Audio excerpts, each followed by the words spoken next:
My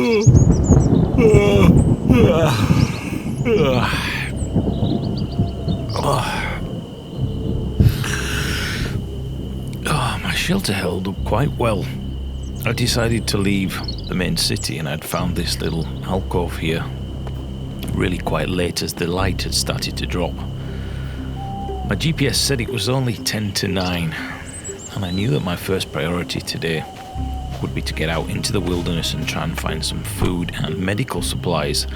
I had to get back to basics and think of my training back in the army. Food, survival, shelter, and water. And as I got here late at night, I didn't know which way to turn.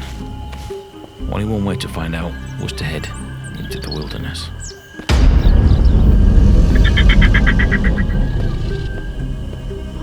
I grabbed some of the supplies I'd put in the boot of an old car I'd found, as I knew this area was renowned for bears and wolves. I had to try and put the past behind me and try and forget about the other survivors. And I had to get out there and try and think and survive on my own until I could find more people and find out what had happened. What was the mist that killed everybody? And how was it that I managed to survive when everybody else perished?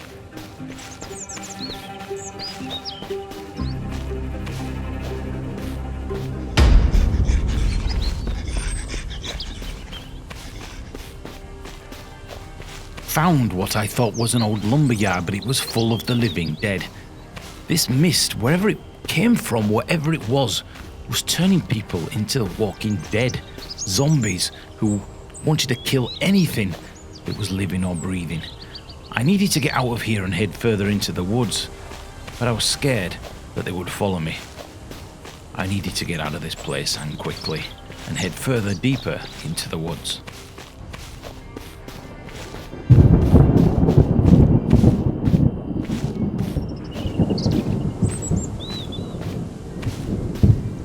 Found what looked like a working lumberyard, with some of the buildings being boarded up. Made me wonder if there was actually survivors here. Maybe they'd left some items, maybe there was something I could find that would help me, including a hammer. This was perfect. This gave me the opportunity to be able to fix up a shelter. I had plenty of wood here from the lumberyard, and should I need to protect myself, the opportunity to use the hammer was prevalent. It was still cold in the morning and the ice was still not melted. This was a great location, including a vehicle that possibly I could fix. There was even a forge and an iron. What worried me here was the fact that the forge was still hot. Meant that there was people probably close by, but this did mean I could come back if I could find some supplies and use this to fix maybe a vehicle or the tools.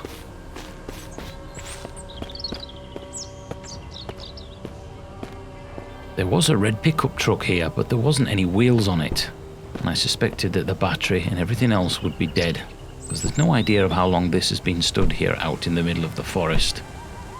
The bodywork looked fairly clean, and the fact this was a pickup means I could put supplies in the back if I could get this thing up and running.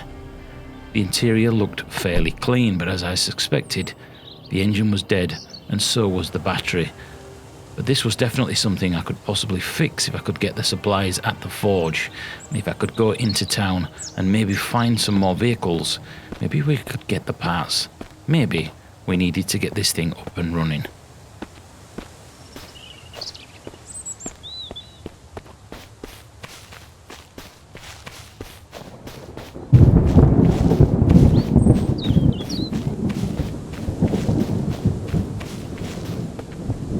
I found an old vehicle that was extremely rusted, but in the boot I found something that was really worthwhile.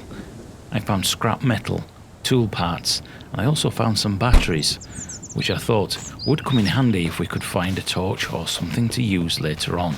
Maybe I could find a radio and try and get a signal and get out of this place and ask for help.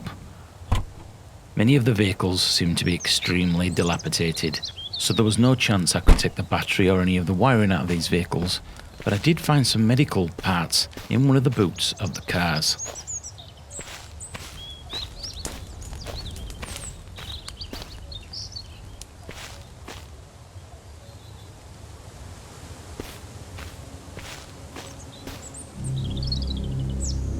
fire barrel had been lit by somebody, and with the windows being boarded up again, and this was another place, I was a little hesitant in order to come here, including this bed.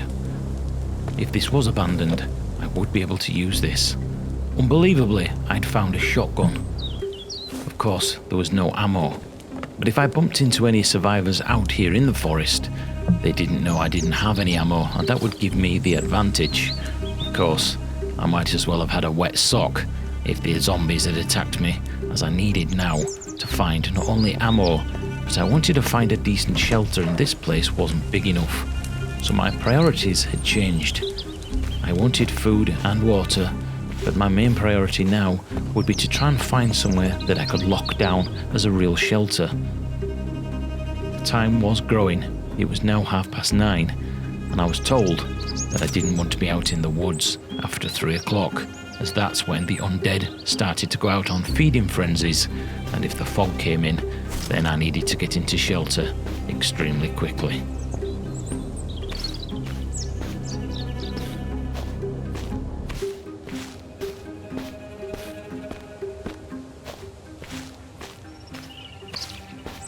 Out in the distance, across what looked like a lake, I could see a building.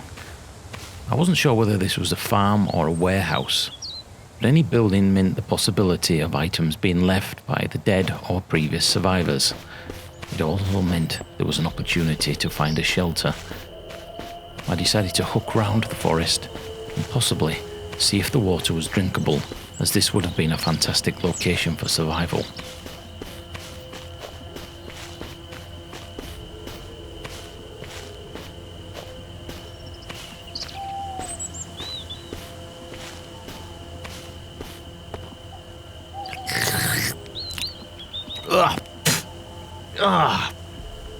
That's disgusting.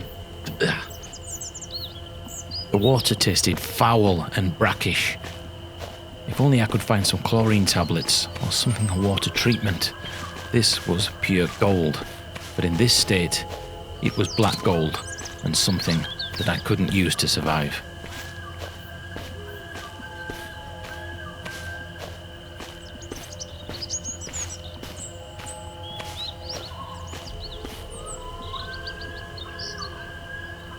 See, there was many logging vehicles here. They'd probably come from deeper into the forest, meaning there was probably a logging camp here, but what caught my eye at the top was a motel sign, and I could see vehicles overturned with luggage around. We had struck the gold mine.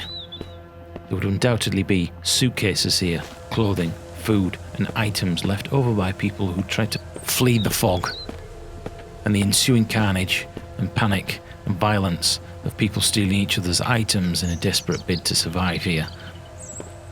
There must be items here in the hotel, and with all these vehicles there may be an opportunity for me to find a battery or an engine or wiring or parts that I can use for the vehicle. Many of these cars seem to be locked down, rusty and dilapidated, with many of them already being locked, and without a crowbar or some tools there was no way I was going to get them open. Time to head into the motel and see if we could find something of use to survive on day one here in the forest.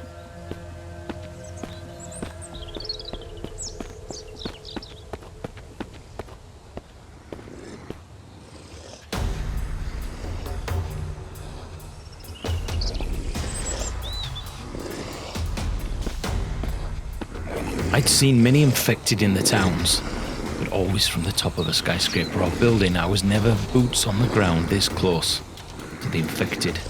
They were terrifying and they were fast. And if you weren't prepared, a one-on-one combat fight would usually end in you being scarred, severely injured, or dead. I certainly didn't want to become another statistic, having lost all my friends back in the main city. I needed to find supplies quickly and get out of this hotel. This is not somewhere I feel comfortable, and I would be pinned in if I was attacked at this location.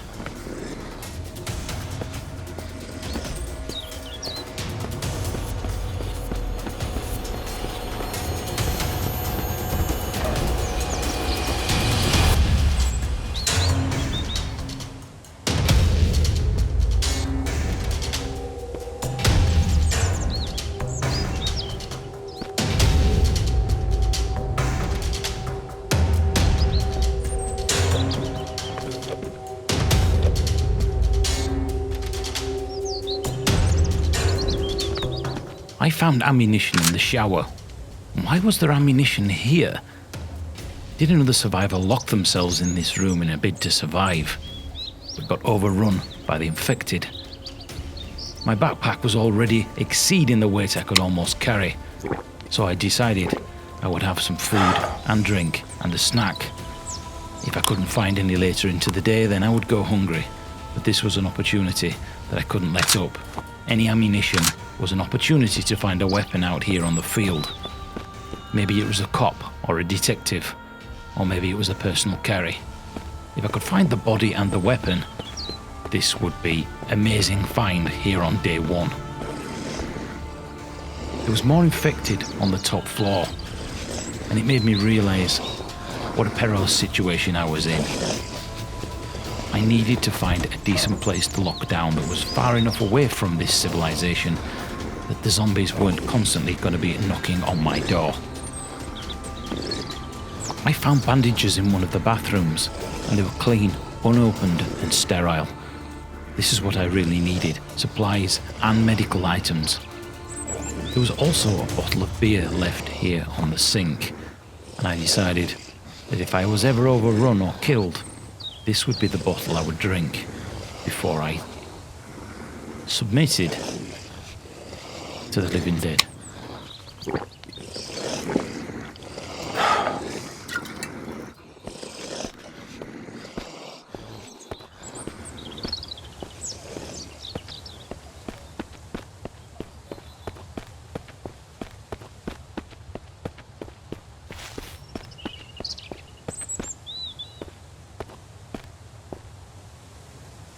It was 10:30, and I felt like I'd pushed my luck too much in this area, so I went to the garage.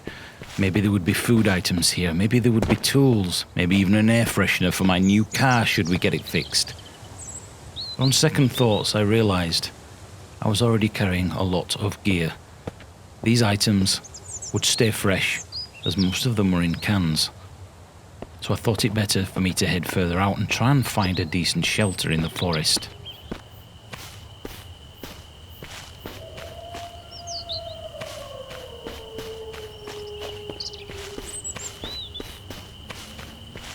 I ran for miles and miles and miles into the woods, and eventually found a highway, and over in the corner of my eye, I saw the glint of the light shining on the tiles of a roof. This would be perfect. But I was worried that this was already another survivor's shelter, so I decided to sit and wait and see if my hunches were right.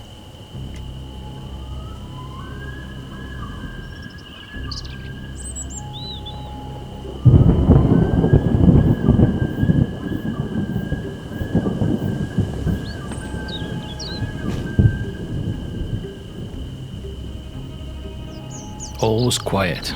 I waited for half an hour as I listened to the birds singing. I felt relaxed and calm, and completely forgotten about the entire situation and why I was even here. But this place seemed to be abandoned. Yes, some of the windows had been boarded, but this place still had glass in some of its frames. The interior looked completely empty. Was this a holiday home, or was this just purely abandoned here out in the woods? If I could get this on lockdown, if I could secure this building and this location, this would be perfect. It was in a mile or two of the petrol station, and I could get back to the motel, should I need to search more rooms to survive. This would be perfect. I needed to look on the bottom floor. Would I lock myself in the top with only one entrance to come in and guard until we got the supplies and the items we need to survive here? There was a travel suitcase left on the front porch, and inside there was food and water. This was perfect. We had found a location that we could call our own to defend, and maybe, just maybe, it would give us a glimmer of civilization again. It even had its own locker system and a spare room that I could put food and supplies in. Of course, I didn't have any beds, nothing to sleep on, but for now, somewhere that I could lock down that was warm and was safe, well, that was perfect for today.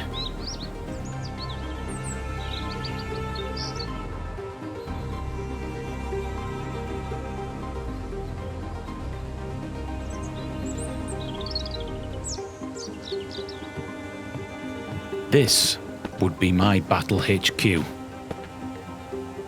How long I could survive here out in the woods on my own, who knew? But I had to put my mind on other things and not worry about tomorrow. I had to live for today. I had no way of locking this cabin, but at least I could put my items in this safe.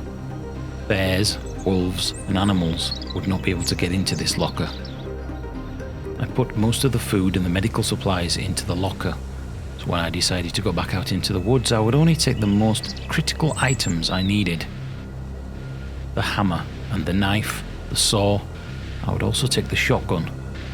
I still had no ammo for the shotgun, but other survivors would not be aware of this.